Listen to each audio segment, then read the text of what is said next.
नमस्कार।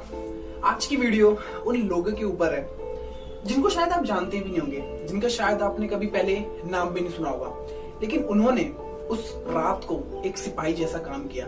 मैं बात कर रहा हूँ जब 2008 का वो टेरर अटैक हुआ। देखिए, उसमें हमने कुछ लोगों के बारे में जरूर सुना, जैसे कि वो एक पुलिस ऑफिसर थे। उसके अलावा एक मूवी भी आई थी संदीप उन्नियन कृष्ण करके। लेकिन उसके अलावा भी ना बहुत सारे लोग थे जिन्होंने अपनी लाइफ को सेक्रीफाइस करके, जिन्होंने अपनी लाइफ को दांव पर लगाकर लोगों की जान बचाई। क्या आप जानते हैं कि वो लोग कौन थे, क्या नाम था उनका? देखिए, उन्होंने तो बहुत सारे लोगों की जान बचा दी, लेकिन उसमें से कुछ लोग कुछ अपनी जान गंवा बैठे, कुछ अपनी फैमिली को खो बैठे। तो आज की वीडियो स्टार्ट करते हैं और जानते हैं कि वो लोग कौन थे। पहले जो व्यक्ति है ना, उनका नाम है करमबीर सिंह कैंग। करमबीर ताज के जनरल मैनेजर थे और उस रात को वो अपनी फैमिली के साथ होटल ही में थे। तो जब टेररिस्ट अंदर घुसे, जब ओपनली फायरिंग करना चालू किया, तो ये अंदर थे, तो इन्होंने आवाजें सुनी कि आवाज आ कैसे की है। जब इन्होंने बाहर जाके लॉबी में देखा तो लोग चीख रहे थे, चिल्ला रहे थे, भाग रहे थे इधर उधर। जो ये कर रहे थे वो सब कुछ छोड़ा इन्होंने और लोगों को बचाने के लिए लग गए। उस समय इनकी मेन प्रायोरिटी थी लोगों की सेफ्टी, कैसे भी करके लोगों को यहाँ से सेफली बाहर निकाला जाए। देखिए, ये तो लगे रहे लोगों को बचाने में, लेकिन जब तक ये लगे रहे तब तक आतंकवादी ऊपर तक पहुंच चुके थे, ऊपर के फ्लोर तक पहुंच चुके थे और पूरा जो 6th फ्लोर था वो आग की चपेट में आ चुका था। जब इन्होंने देखा कि जिस फ्लोर पर आग लगी है उसमें इनकी वाइफ और 2 बच्चे फंसे हुए थे। इनकी वाइफ का नाम नीति था और 2 बच्चे थे, उदय और समर, जो कि एक 14 और एक 5 साल के थे। तो जब इन्होंने देखा कि जिस फ्लोर पर आग लगी है उसमें इनकी वाइफ और बच्चे फंसे हुए हैं, तो ये दौड़े बचाने के लिए। लेकिन तब तक आग इतनी फैल चुकी थी कि वहां पहुंचना इनके लिए मुश्किल हो गया और कोई होप भी नहीं बची कि कोई उस आग में बच पाएगा, क्योंकि बहुत ज्यादा आग लग रही, बहुत तेज आग लग रखी थी। थोड़ी देर बाद जब इनको पता चला कि उस आग में इनकी वाइफ और दोनों बच्चे नहीं बचे। देखिए, यहाँ तक जो भी हुआ वो एक मिसफॉर्चुनेट था, बहुत बुरा था, लेकिन इसके बाद जो इन्होंने किया वो एक सिपाही कर सकता है। इन्होंने अपने इमोशंस को साइड में रखा और लोगों को बचाने के लिए लग गए। कसम से, मतलब अगर मैं उस जगह होता यार, तो मैं तो वही इमोशंस में मेरी जान निकल जाती। मतलब जिस बंदे ने कुछ मिनट्स पहले अपने बच्चे और वाइफ खोए हैं, वो जस्ट अमेजिंग, मेरे पास वर्ड नहीं है।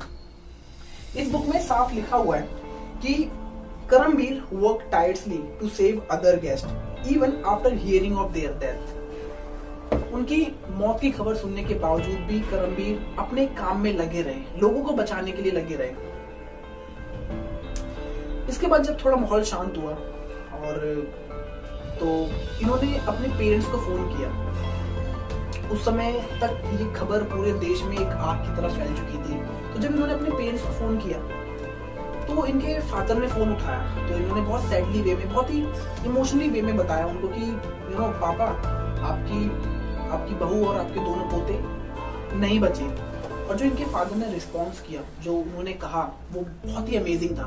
उनके फादर ने कहा कि son, do your duty, do not desert your post. बेटा, अपना काम करो, छोड़ना मत। और जो इन्होंने रिप्लाई दिया वो उससे भी अमेजिंग था। इन्होंने कहा, if the hotel goes down I will be the last man out. अगर ये होटल गिरता भी है ना, तो पहला आदमी होगा जो इस होटल से लास्ट में निकलेगा। है ना एक सिपाही की स्टोरी। इसके बाद जब बाद में जब रतन सर इनसे खुद जब पर्सनली मिले तो वो बहुत सैड थे इनकी ये एक्सीडेंट में। तो उन्होंने बहुत सैडली वे में कहा इनसे कि हाउ सॉरी आई वाज। और ये कहते हैं कि नहीं सर, हम ना इस चीज को हराएंगे, हम दोबारा उस पुराने ताज को पहले की तरह खड़ा करेंगे, हम इसको ऐसे ही जाने नहीं देंगे, हम इस होटल और आपके साथ हैं। ये तो एक कहानी थी उस रात की, जिस शाम को ये हादसा हुआ। उस दिन 500 से भी ज्यादा एम्प्लॉयज काम कर रहे थे। तो आगे और सुनते जाइए। इसके अलावा अमित पेशव करके एक यंग ताज के मैनेजर थे, 27 साल के। तो जो कि वो एक कॉफी शॉप चलाते थे, शामियाना नाम था उसका।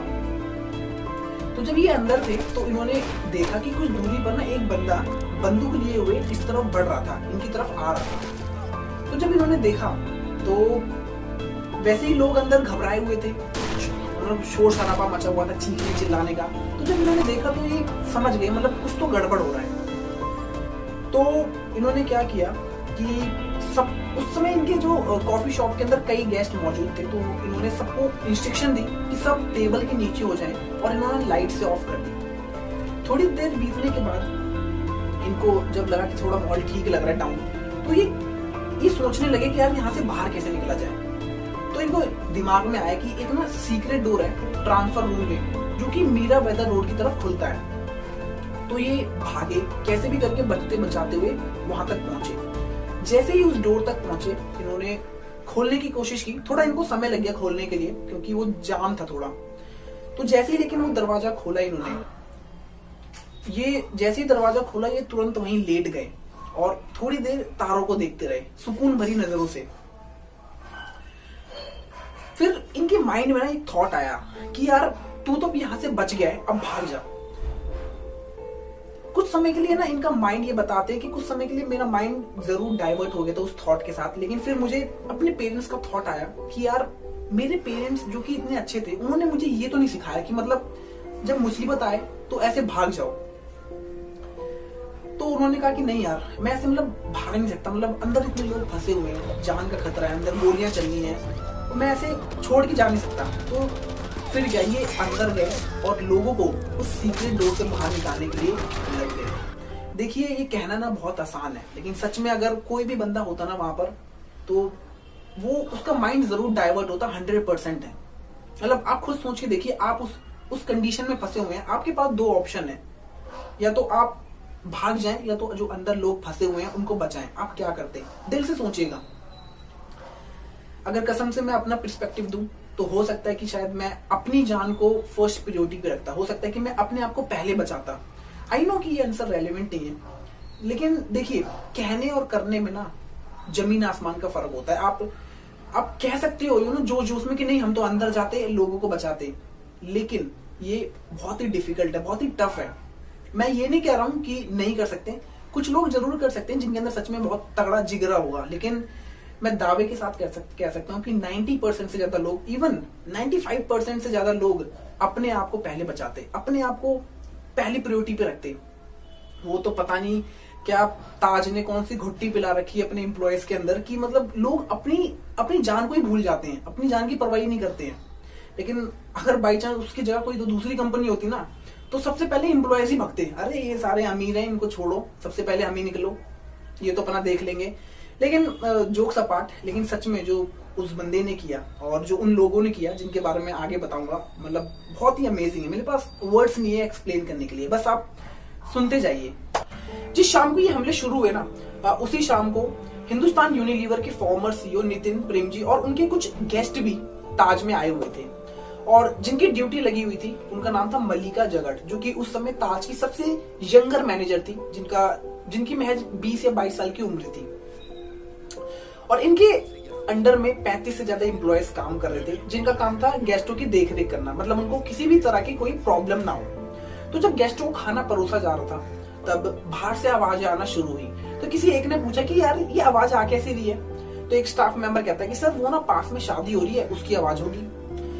थोड़ी देर बीतने के बाद जो मैनेजर थी उनको डाउट हुआ कि यार ये शादी जैसी आवाज तो कुछ लग नहीं रही है, कुछ गोलियां चलने जैसी आवाज आ रही है। तो जब उन्होंने बाहर जाके देखा, ये दंग रह गई। ये तुरंत भगते हुए रूम के अंदर आई। सबसे पहले इन्होंने दरवाजा लॉक किया, लाइटें ऑफ की। उसके बाद इन्होंने सभी गेस्टों को इंस्ट्रक्शन दी कि सब शांति से टेबल के नीचे हो जाए और कोई भी शोर शराबा नहीं करेगा, और अपने अपने फोन्स ऑफ कर दे ताकि किसी भी तरह की वॉइस बाहर ना जा सके। उसके बाद इन्होंने क्या किया कि जो भी फैमिली के साथ आए थे उन सबको अलग अलग कर दिया कि बाई चांस अगर कोई एक्सीडेंट होता भी है तो एक फैमिली से ज्यादा लोग डैमेज ना हो, और सबको रात भर उन्होंने ऐसे ही संभाल के रखा। अगर किसी गेस्ट को किसी चीज की बाई चांस जरूरत पड़ रही थी, जैसे पानी वानी की, तो वो उनको प्रोवाइड करवा रही थी, लेकिन सबको रात भर उन्होंने अच्छी तरह से संभाल के रखा। और जब मॉर्निंग हुई, जब फायर फाइटर्स की गाड़ियां अंदर आई लोगों को बचाने के लिए, तो सबसे पहले इन्होंने गेस्टों को बाहर निकाला, उसके बाद इन्होंने स्टाफ मेंबर्स को बाहर निकाला, और लास्ट में ये खुद निकली। एक आर्टिकल में इन्होंने बताया कि मैं उस समय ताज की सबसे यंग मैनेजर थी और मेरी पूरी रिस्पॉन्सिबिलिटी थी कि मैं गेस्टों को सेफ रखूं, और मैं उस रात को सिर्फ अपनी ड्यूटी निभा रही थी। देखिए हर कोई ना इतना लकी नहीं होता। जैसे मैंने पहले कहा था कि किसी ने अपनी फैमिली को खोया तो किसी ने अपनी जान। तो उन्हीं में से एक ताज के सबसे सीनियर मेंबर थे थॉमस वर्गीस। तो क्या हुआ, जब ये अपने रूम में थे होटल में, तो इनको मेन वहां से कॉल आया ऑपरेटर से कि आपकी तरफ ना कुछ आतंकवादी असॉल्ट राइफल लेकर बढ़ रहे हैं। उस समय उनके होटल के अंदर करीबन 50 से ज्यादा गेस्ट मौजूद थे। तो इन्होंने तुरंत जो इनके स्टाफ मेंबर्स थे उनको ये आदेश दिया कि आप सब ऐसा कीजिए कि जो गेस्ट हैं उनके चारों ओर एक शील्ड सा बना ले, मतलब एक घेरा सा बना ले। तो जब इन्होंने ऐसा किया तो थोड़ी देर बाद जब ये लोगों गेस्टों को निकालने लगे बाहर, तो क्या हुआ कि किसी आतंकवादी ने इन्हें देख लिया और वही गोली से भून दिया। और इसके अलावा और भी ताज के एम्प्लॉयज थे, जैसे हेमंत, बोरिस और जहीन। ये वो लोग हैं जिनको अपनी जान गंवानी पड़ी जब वो लोगों को सेफली बाहर निकाल लेते। और ऐसा नहीं है कि सिर्फ स्टाफ मेंबर्स ही मरे हैं, बहुत सारे गेस्ट थे जिनकी उस इंसिडेंट में जान गई। लेकिन जो काम उस रात को ताज के एम्प्लॉयज ने किया वो मतलब आउटस्टैंडिंग था। उनसे मतलब जितना हो पाया उन्होंने अपना बेस्ट दिया। तो ये वो लोग थे जिन्होंने अपनी लाइफ को सेक्रीफाइस करके दूसरों की लाइफ बचाई। तो इन्होंने वर्दी तो नहीं पहनी थी उस रात को, लेकिन काम एक सिपाही जैसा किया। ये वीडियो यही खत्म होती है। होप आपको अच्छी लगी। जल्दी मिलेंगे अगली वीडियो में। तब तक खुश रहें, मुस्कुराते रहें और जीवन में आगे बढ़ते रहें। जय हिंद।